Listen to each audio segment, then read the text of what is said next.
Graduation caps fly high in the air with cheers and joy from thousands of graduates from various tertiary institutions.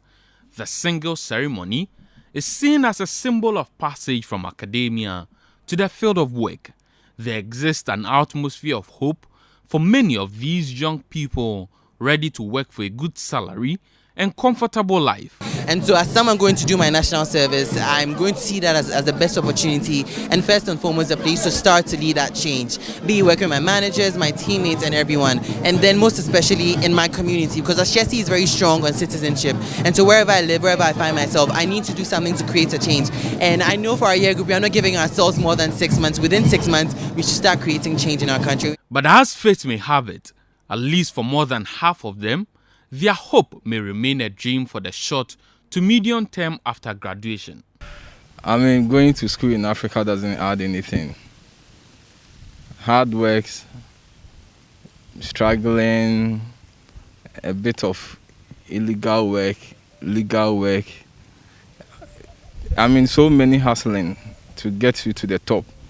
You can't just go to school and relax and say, I'll be out of school and get a job and find myself at the top. I won't lie, it's been frustrating. You'll be frustrated, especially when you come from a home where you need things that you can't really get because the finance is not very good.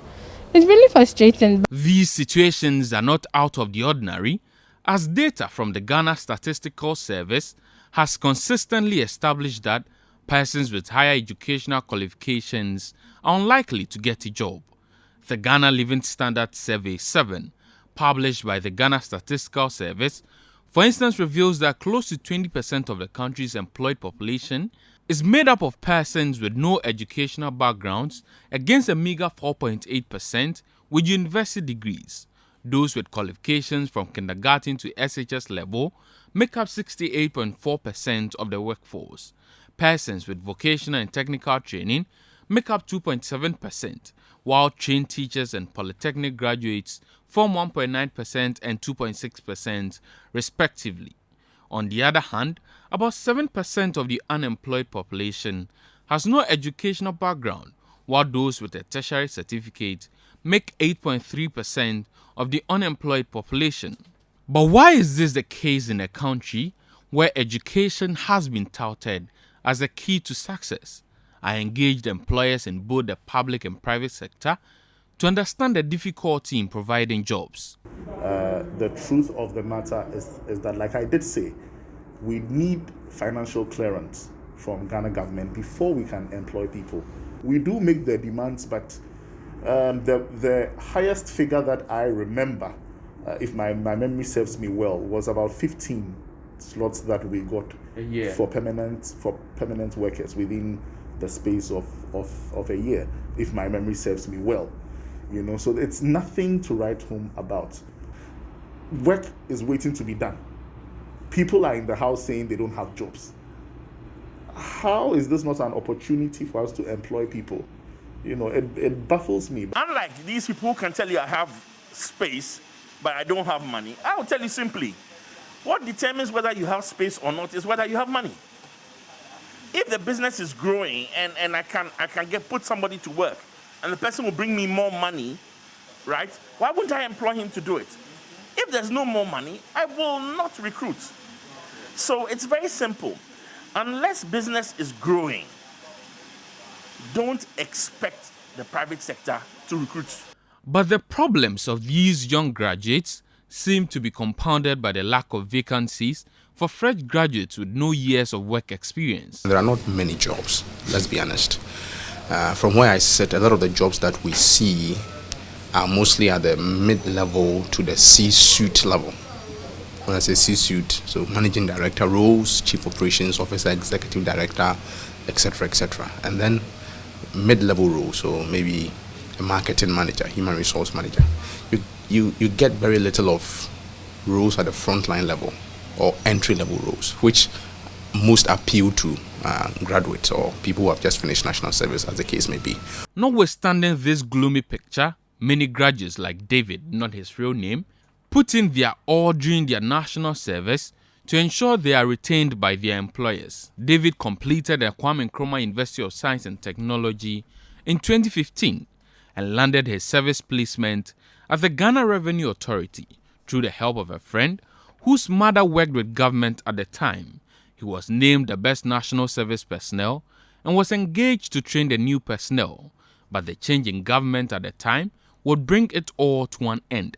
My boss called me one day and he told me, would you like to stay after your national service? And I said, yeah, why not? And he told me, so during the general meeting, he told my colleagues, Prince will be staying. So the rest, you are free to go. So I was maintained and I was given a task to train the service guys who were at my department. And I don't know, change of government. I left around May 2017? Yes, May 2017. So it wasn't right after the change of government, but I don't know, but others can come from above. At this point, reality sets in for most of them. It's application after application, disappointment after disappointment. So far, David says he has submitted over 100 applications, both in person and online, to numerous companies, but has only been called for 2 interviews. The 2 interviews, I had one at Tema and one at Shalboche.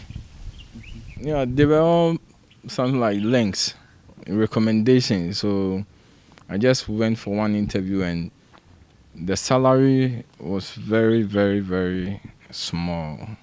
I mean, from my place here to Tema. I mean, you came here yourself, so you know the journey. From here to Tema isn't easy. So 500 cedis from here to Tema. When I calculated my transportation, it was around 650 or 750 or so. Wairam also shares with me the many disappointments she has faced in pursuit for a permanent job. One university in Ghana, technical university in Ghana, where I applied. The HR told me to put in everything, like the normal application we did. I knew I was up for that job. I was ready for it to take up the job. Only for me later not to be shortlisted.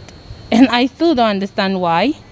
And also one that I was part of the 3 shortlisted applicants. We were only 3, and later I went to the interview and they loved my performance. But later I was not called again.